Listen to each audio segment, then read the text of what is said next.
Welcome to Fantasia, home of the Melodious. My name's Azallea, and today, gonna be bringing you guys another post-duel commentary. Now this time, gonna be playing with my Dinomist deck. Now, if you saw me typing in the chat earlier, it's because I'm actually playing against one of you guys, one of my subscribers, and that's absolutely amazing, and I love it every time you guys stumble into one of my rooms. It's great. So yeah, if you see me hosting, don't be shy to just join and, you know, say hi and have a duel. Just like Raziel here in the chat. So anyway, looking at this opening hand, it's not the best. I really only have a defensive option in the form of setting an Ankylos and then setting or activating a scale. So because the low scales protect one of my Dinomist cards from being destroyed by battle or by card effect, I decided, okay, I'm going to use the Stegosaur and keep the Terran in hand, save it for next turn because I could potentially run over something if my opponent leaves a smaller monster out. I activated the field spell because I wanted to give my Ankylos a little bit of a boost. 2000 defense is very, very safe, but just in case there was something like 2100 that my opponent had, 2100 is one that was like magical threshold numbers in this game. So yeah, but anyway, looks like my opponent is playing some form of Predaplant Lunalights, and wow, it was really unexpected when he went to go search for the fusion tag, because I know you guys have brought it up in the comments recently, but I never really saw it in action, and I haven't gotten around to testing it myself, but just seeing that my opponent's searching out the fusion tag, that was so cool. But anyway, my opponent overlays into a Grand Pulse, very smart move, to clear out some of my back row, just in case it was like, you know, Solemn Strike or anything that can negate one of his important plays. He goes for the fusion tag, targets the Grand Pulse, and reveals the Lunalight Panther Dancer, giving the Grand Pulse the Panther Dancer name, and then goes for that polymerization and fuses into the Lunalight Leo Dancer. At first, I was really scared that he was going to go into an MX Saber Invoker and start doing Zodiac things on me, but just looking at this build now, he's playing with Kaleido Chick, and oh god, I just can't wait for that card to come to the TCG because she is so good. But yeah, so my opponent attacks with the Lunalight Leo Dancer, and I let him destroy the Ankylos. There's no reason for me to destroy Stegosaur. If I did, I would have taken no battle damage this turn, because the Ankylos would have been protected from the first attack, and then the second attack would have gone through and destroyed the Ankylos. But I thought I might as well keep the scales. If I needed to wall up, I could wall up here by setting the Terran, and then using Stegosaur to protect the Terran, so I take no battle damage this turn, which would have been a little better just to gauge what my opponent has and to see what I can draw, because I was in no danger of getting OTK'd last turn. But I draw into the one saving grace in my deck, the Quaking Mirror Force. Absolutely love this card so much, and because Leo Dancer cannot be targeted by card effects or destroyed by card effects, Quaking Mirror Force bypasses those protection abilities and allows me to flip it face down if he attacks with her. But here he goes for the Lunalight Perfume, and I was quite surprised that he did not bring back the Lunalight White Rabbit. I definitely would have done that because that pretty much would have ensured that I got some damage in, or could potentially, depending on what else is in my hand, gone for game.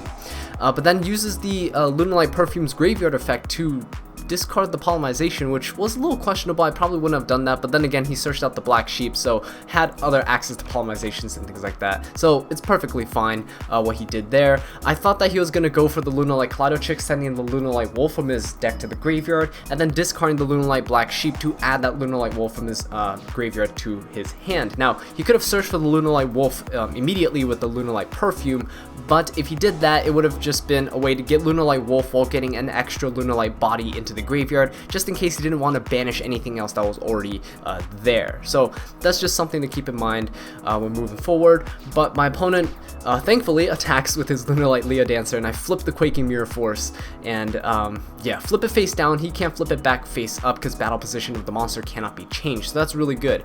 But the problem here is that Lunalight Leo Dancer has 3000 defense, and that's kind of a problem to get over for me right now. I top deck into the Dinomist Rex, and I really have no choice but to scale it, but the good thing is that Dinomist Rex does protect my Dinomist cards from targeting effects by destroying itself instead, so that's kind of cool. And I thought, you know, might as well try to ensure that my Dinomist Terran attack gets through, because if he would be destroyed by card effects, I could destroy Stegosaur instead. If he would be targeted by a card effect, I can negate it and destroy Rex instead. So yeah, Terran's attack was pretty much guaranteed to go off because the field spell as well, right? But anyway, I attack into the Lunalight Kaleido Chick, and because of Ankylos, I made sure to pendulum summon my Ankylos before attacking, because Ankylos allows any monster that battles one of my Dinomist monsters and gets destroyed by battle, those monsters will be banished.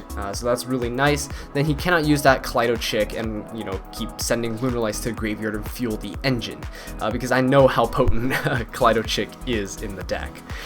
So here I search for the Dinomist Howling. I was contemplating between Howling and Charge. If I searched for Charge, I could normal summon the monster, and then I could possibly go for a rank 4 while keeping a Dinomist on the field. So it's pretty good, but then it wasn't enough. I wanted some protection that could be protected. So Dinomist Howling can be protected, of course, by Rex and by Stegosaur, and Dinomist Howling is something I could use every single turn. It's not just a one-time use like an XYZ. So in this case, yeah, in the end phase, you see that I'm using Dinomist Howling to its full potential by tributing my Dinomist Ankylos during the end phase and then putting my opponent's Lunalight Leo Dancer back into his extra deck. Now, thankfully for me, I top deck a Dinomist Charge, but really it could have been any other card at this point. I had a full control of the duel. My opponent has 2 cards in hand. I just returned his back row to his hand because I didn't want to deal with it, and then I can go for a safe pendulum summon 3 monsters from my hand and my extra deck combined, and now I can put a massive amount of damage on board. Now you might be wondering, why'd you search out the Plesiosaur and not like a Rex or something, because if you attacked with Rex you could shuffle something in his hand back into his deck. Yes, that would have been an option, but in main phase 2 I really wanted to go for an XYZ to kind of ensure that I have control over the duel. At first I was planning on going for an Abyss Dweller, but then I thought, okay, I already got rid of the Kaleido Chicks, there's nothing really to worry about there. The only other thing would be like a Lunalight Black Sheep looping resources and stuff like that, but it doesn't seem like he has a Lunalight Tiger to consistently bring it back. So I thought, you know, okay, this is completely fine. I'm just going to lock down my opponent's field. So here I have a Dinomist Plesiosaur on the field, which decreases the attack of my opponent's monsters by 100 for every Dinomist card that I control. Currently I control 5 cards, so my opponent's monsters lose 500 attack. Now Ragna Zero has a cool effect where I could destroy an attack position monster that my opponent controls that has an attack that's different from its original value, and then I can get a draw. So this basically allows me to lock down my opponent's field. So if he had something like a White Rabbit or anything like that, I could just destroy it, get free advantage, and then hinder my opponent's plays, right? And if my opponent made a Panther Dancer or something like that that cannot be destroyed, I still had the Dinomist Howling to tribute my Plesiosaur to bounce it back to the extra deck. And I'm pretty sure, since I already got rid of the Leo Dancer and my opponent only had 3 cards in hand, it would pretty much be impossible to summon her, especially because he didn't use Kaleido Chick to send the Panther Dancer to the graveyard so he could banish it for Lunalight Wolf later on. But yeah, anyway, my opponent had no response to my field, and so I was able to close off this game. Now, fortunately for you guys, there's going to be another one because it was kind of a short duel. So I'll be right back. Alright, welcome back everybody to game number 2. We proceeded to just have another rematch. There was no siding involved, but we now know what each other is playing, so you're gonna see kind of a different approach to the game from both of us. So I start off with a pretty strong opening hand. I open with the Dinomist Charge that allows me to get a search. Now unfortunately, I did not open with another Pendulum monster, which would have been nice because my Echo Oscillation would allow me to get free advantage. Now Echo Oscillation Dinomist Charge is probably one of the best combos you could possibly get in this deck, and I will show you why during this duel. But looking at my other cards, I have the Ghost Ogre and Snow Rabbit, the Solemn Strike, and the Mystical Space Typhoon. Mystical Space Typhoon is not that great against Lunalights because they don't really have any back row to destroy or get the full potential of the Mystical Space Typhoon, but I guess it could be used to destroy something like a Fire Formation Tenki if my opponent's trying to go for searches. The Solemn Strike is going to be very, very good in stopping essential plays, and then I of course have that Ghost Ogre in my hand for that additional protection just in case my opponent is attacking with like Cat Dancer or something like that. I could just destroy it. I could also destroy things like Lunalight Kaleido Chick if it tries to activate its effect on the field. That's always one of the better cards to hit against the Lunalight matchup. Now my opponent here, I let him search for the Polymerization with the Lunalight Black Sheep because I thought, you know, striking that, I'm not sure if he had access to another one in his hand or not. But yeah, anyway, my opponent normal summons the purple butterfly, and then uses fusion tag, reveals Panther Dancer, and goes for a huge fusion summon into the Lunalight Leo Dancer using the Lunalight blue cat, sorry, the Lunalight tiger, and the Lunalight purple butterfly. And at this point, you know, he went minus like really hard, and I have Echo Oscillation, Dinomist Charge, and that combo is going to net me a lot of advantage. Now, the reason why I didn't normal summon the Terran last turn was because I had enough protection in the form of Strike, Ghost Ogre, and MST. So I decided to put it in the scale, and you're going to see that I'm starting to get a lot of advantage for the Echo Oscillation. Destroyed it during my opponent's turn, got a free draw, Terran was added back to my hand with Charge, and during my turn, I'm going to do the same thing. Activate Terran, get additional draws, drew into another Terran, which is absolutely amazing, and then added the Terran from my extra deck back to my hand. Just Echo Oscillation is so good when you see it. But here now I have a card that I can put into the scale, my second copy of Terran that I drew into, and then I can set the Terran as bait because I did draw into the Quaking Mirror Force.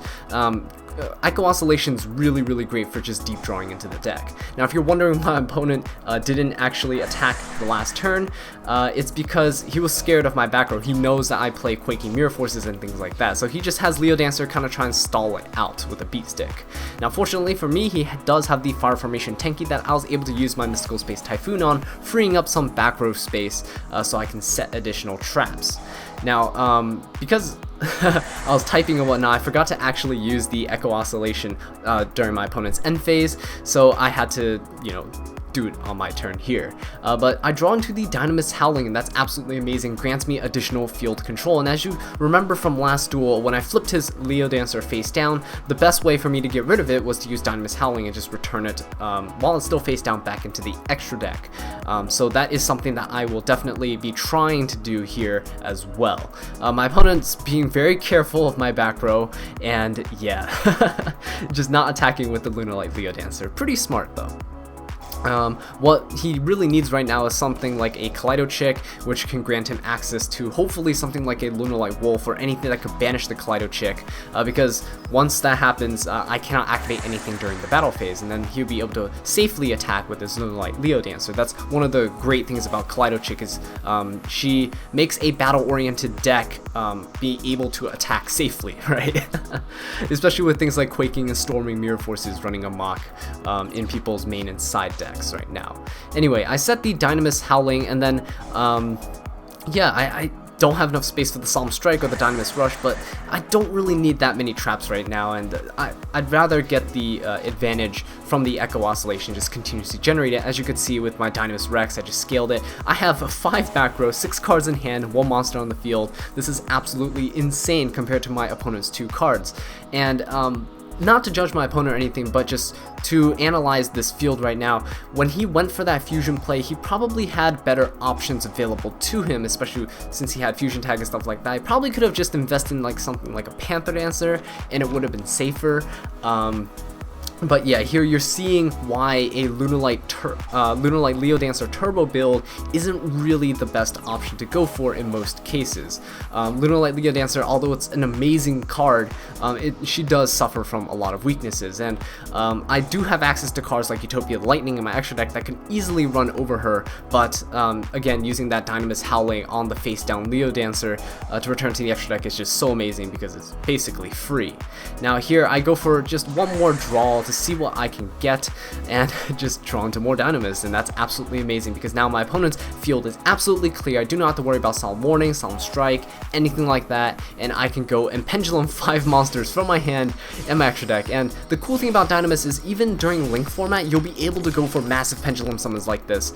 If this was under Links, I'd only have 4 monsters on the field because I can only Pendulum 1 monster from my extra deck, but that's completely fine because you can still Pendulum an unlimited amount of monsters from your hand. And that's what Dinomists do really well with, as you can see, Dinomist Charge being the MVP right now. And I went from suffering from card advantage to having almost an entirely filled field, and if my opponent would have lived after this battle phase, I would have just set like a strike or a rush or something and then passed my turn, having an absolutely full field minus the field spell zone, right? But anyway, yeah, that will do it for this game. Thank you all so much for watching this video. I really do appreciate it. If you enjoyed it or found it helpful, please leave a like, subscribe for more Dinomist content, and leave a comment down below letting me know what I can do to improve. And until next time, take care.